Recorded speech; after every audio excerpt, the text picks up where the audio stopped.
দুব্বা ঘাসের মাথায় শিশির বা দুব্বা ঘাসের পাতায় শিশির, যেমনটাই বলেন, এই দৃশ্যটা কিন্তু মনোরম এবং সেটা অবর্ণনীয়। এটা বর্ণনা করে বলা সম্ভব না। সেটাই আমি আপনাদেরকে কিছুক্ষণ ধরে দেখাবো, একটু বেশি বেশি সময় ধরে দেখাবো, যাতে আপনারা জিনিসটা উপলব্ধি করতে পারেন। এবং আমি ঝুম করে দেখানোর চেষ্টা করব। ঠিক আছে, এগুলো হচ্ছে ঘাস।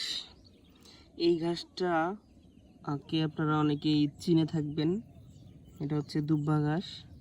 ঠিক আছে, তো দুব্বা ঘাসের শরীরে অন্যান্য ঘাসেও থাকে, তবে দুব্বা ঘাসের শরীরটায় দেখেন কত, মানে হাতটা ভিজে যাচ্ছে। দেখেন, আমি যদি আপনাদেরকে একটু দেখাই কি পরিমাণ শিশির জমা থাকে,